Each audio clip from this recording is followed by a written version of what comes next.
I'm going to make this video to help you remember and understand what this is supposed to be all about and why I'm sharing all these videos with you.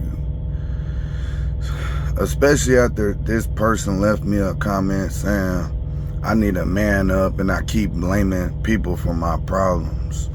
So let's go ahead and recap what this is supposed to be all about. And before I get into it, I want to start with this. In the history of trucking, there used to be a government regulation. The government had a fixed rate for all carriers. Everyone had to make the same rate.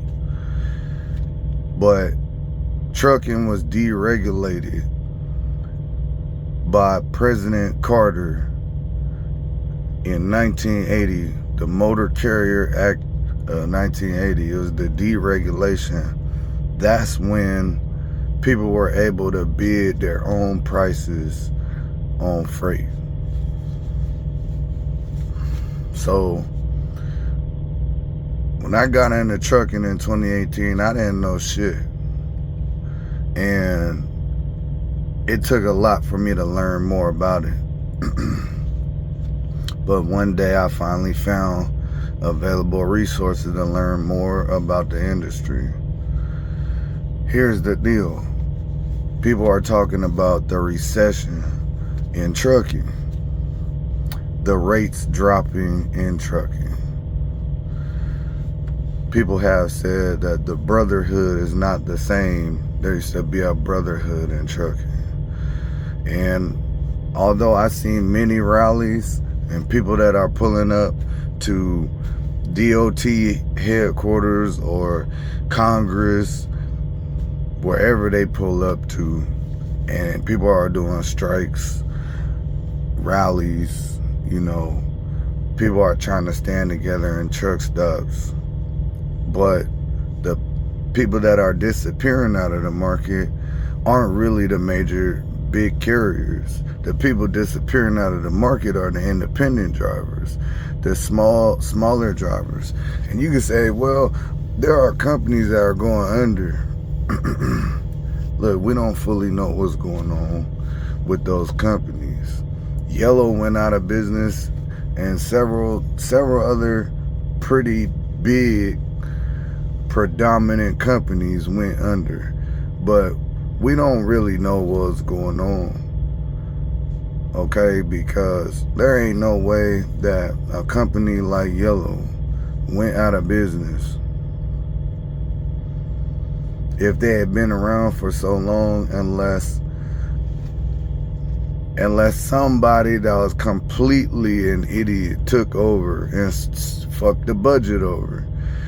Okay, now I'm gonna tell you, it's just a theory, it's just an idea, but you don't know if somebody could have bought out those companies either. They could have said, they could have sold their freight to, you know, the companies that have acquired the company's freight.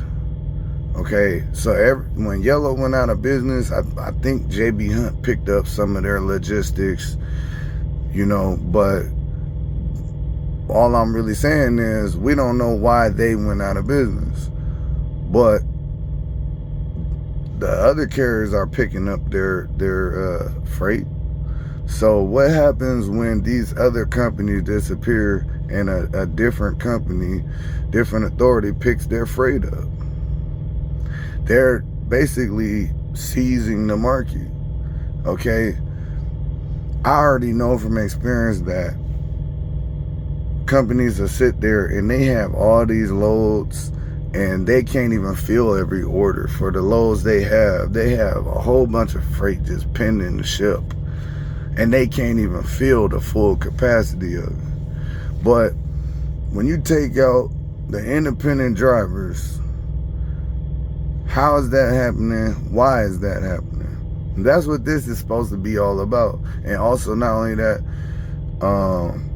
what's going on with the trucks. So in specific, what I'm focusing on is the difference between when I was a company driver, when I bought the truck, what's going on with my truck, so you can understand the real hardship that comes with some of these businesses. And I know for a fact that other people that bought their truck, they're not breaking down the way my truck broke down. And then it makes me wonder how many other guys that were breaking down, where did they buy their truck from? Were they financing? What was the payment? Because I didn't get the truck from an auction. How the hell am I gonna pay over $1,500 a month for a truck with a 2-year warranty that's breaking down? And you think I'm complaining about this shit? I'm not. I'm addressing the problems.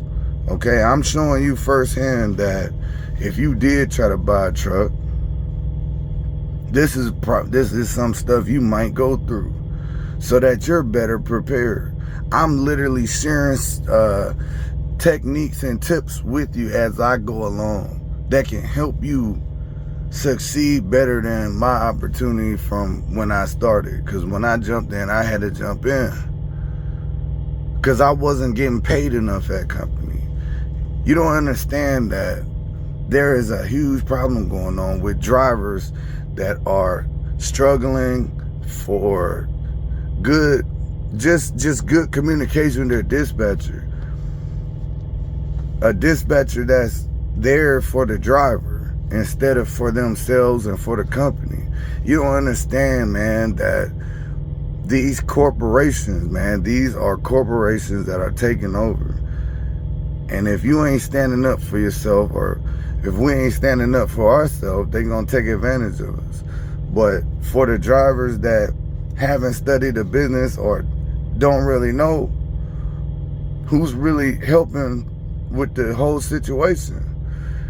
And most of the videos that I see, or most of the people that I've talked to, I've never really heard them say in detail to the extent that I've gone.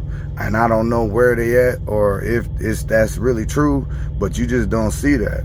So really what I'm addressing here is the problems as a company driver, the problems with the trucks, and how to succeed in the market, and what to look for, and knowing what you can stand up on. But, you know, you acting like I'm can't man up or something, or I can't handle this kind of stuff. I was struggling as a company driver this entire time, my entire career, for 5 years. And I rebuilt my credit back up to almost 700 and just lost it because of this truck. And you acting like I have no type of responsibility? Like I don't understand what I'm talking about, or I'm just making stuff up, making excuses. I'm still over here trying to pay. I ain't even filed no lawsuit on nobody. Although I could pursue one, I ain't even pursuing a lawsuit. I'm still making the payments. I'm still out here paying for my shit and riding, dog. You over here disrespecting me like that. That's why I know you probably a part of that report. I'm out here to help you. I'm out here to help every driver that needs to know, period. So